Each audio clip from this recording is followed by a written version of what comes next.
Terima kasih sudah klik video ini, tapi jangan lupa guys klik tombol subscribe, karena klik tombol subscribe itu gratis dengan subscribe kamu support channel ini untuk upload video setiap hari. Ingat, subscribe itu gratis, gak ada ruginya kamu klik tombol subscribe. Selamat menonton. Yahoo.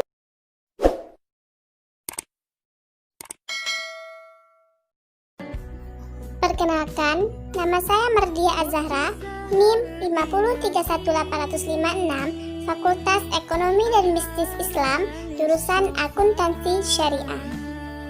Dan adapun saya mengambil tema yaitu perbedaan akuntansi syariah dan akuntansi konvensional. Di zaman sekarang, banyak sekali masyarakat yang belum mengetahui apa sih akuntansi syariah itu. Akuntansi syariah ialah proses akuntansi yang berdasarkan pada prinsip-prinsip syariah, baik dalam siklus akuntansinya maupun pencatatannya. Lebih jelasnya ialah suatu proses akuntansi untuk transaksi-transaksi syariah seperti murabahah, musyarakah, mudharabah, dan lainnya. Pada praktiknya, akuntansi syariah memiliki beberapa prinsip dasar yang membedakannya dengan akuntansi konvensional. Prinsip tersebut diantaranya ialah prinsip tanggung jawab, prinsip keadilan, dan prinsip kebenaran.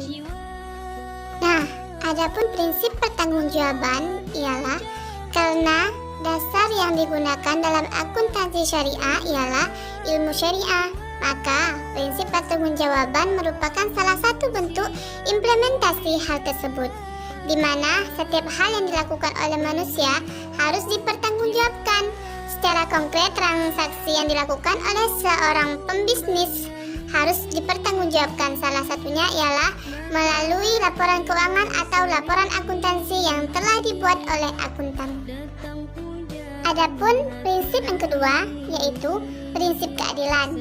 Prinsip keadilan dalam akuntansi ini memiliki dua pengertian. Yang pertama ialah keadilan yang berkaitan dengan praktik moral, yaitu kejujuran yang merupakan faktor yang sangat dominan. Tanpa kejujuran ini, informasi akuntansi yang disajikan dalam jurnal dan laporan keuangan akan menyesatkan dan sangat merugikan. Dan keadilan di sini lebih fundamental dan tetap berpijak pada nilai-nilai etika atau syariah dan moral. Pengertian inilah yang lebih merupakan sebagai pendorong untuk melakukan upaya-upaya dekonstruksi terhadap rupa akuntansi modern menuju pada sistem akuntansi alternatif yang lebih baik. Dan adapun prinsip yang ketiga yaitu prinsip kebenaran. Berkesambungan dengan prinsip keadilan, prinsip kebenaran akan menciptakan keadilan dalam mengakui, mengukur, dan transaksi-transaksi ekonomi. Contohnya, pada aktivitas pengakuan, pengukuran yang tentu saja akan berjalan dengan baik jika dibarengi dengan rasa kebenaran. Di dalam akuntansi konvensional didasarkan pada menafsirkan dan mengklasifikasikan data. Informasi yang disampaikan kepada pelanggan adalah perakiraan yang terbaik untuk memastikan bahwa dia akan berinvestasi dalam sistem tersebut.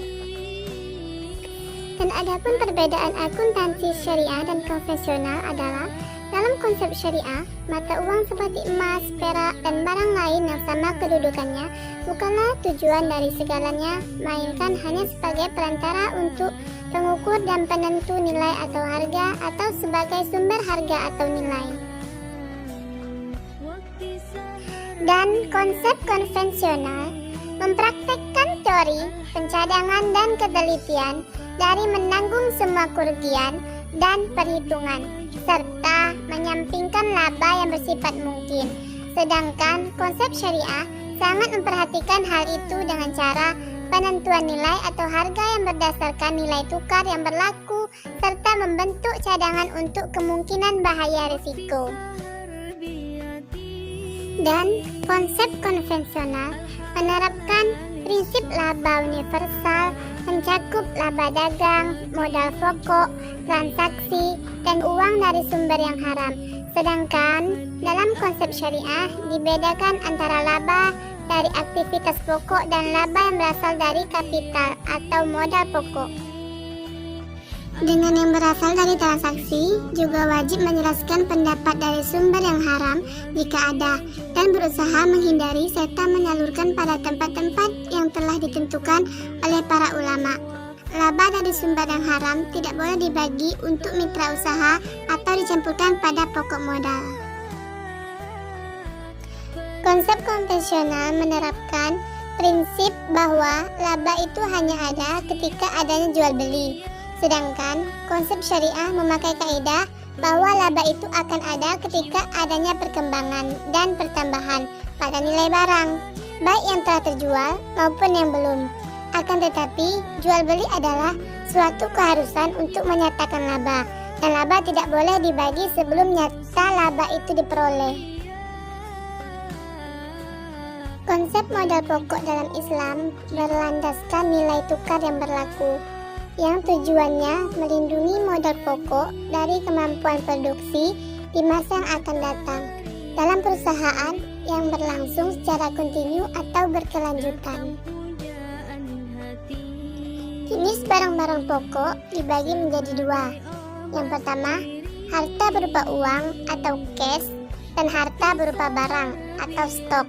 Mata uang, emas, perak, dan lainnya bukan tujuan sesungguhnya, melainkan hanya sebagai perantara untuk pengukuran dan penentuan nilai atau harga sebagai sumber atau nilai harga. Laba akan muncul adanya perkembangan dan pertambahan pada nilai barang, baik yang telah terjual atau akan tetapi jual beli merupakan suatu keharusan untuk menyatakan laba, serta laba tidak boleh dibagi sebelum nyata laba itu diperoleh. Menurut American Accountancy adalah proses mengidentifikasi atau mengenali, mengukur, dan melaporkan informasi ekonomi untuk memungkinkan adanya penilaian dan pengembalian keputusan yang jelas dan tegas bagi mereka yang menggunakan informasi tersebut. Yang menggambarkan sifat-sifat akuntansi yaitu ada 4. Yang pertama, akuntansi sebagai ideologi, karena akuntansi dinilai menopang atau subsistem dari ideologi kapitalisme yang mengutamakan kepentingan pihak pemilik modal. Dan adapun yang kedua, yaitu sebagai suatu bahasa, karena ia menyampaikan, mengkomunikasikan tentang perusahaan kepada pihak lain yang memerlukan informasi itu. Akuntansi sama dengan bahasa, sama-sama memiliki aturan gramatika dan terminologi khusus. Dan adapun yang ketiga, yaitu akuntansi sebagai suatu catatan historis. Ia hanya mencatat apa yang sudah terjadi, dan akuntansi tidak dapat mencatat apa yang akan terjadi di masa yang akan datang. Yang keempat, akuntansi sebagai suatu realitas ekonomi saat ini. Ia sudah merupakan bagian dari sistem ekonomi dan sistem bisnis. Yang selanjutnya yaitu sebagai suatu sistem informasi, karena ia mengolah data untuk menjadi informasi yang bermanfaat bagi pemakainya untuk pengambil keputusan. Dan yang terakhir, akuntansi dianggap sebagai pertanggungjawaban. Dalam hal ini, akuntansi dianggap merupakan sarana manajemen pertanggungjawaban pengelolaannya atas harta kekayaan perusahaan yang diamanahkan pemiliknya. Jangan lupa comment and subscribe, karena like, comment, and subscribe sangat membantu tugas PR atau magang saya. Terima kasih.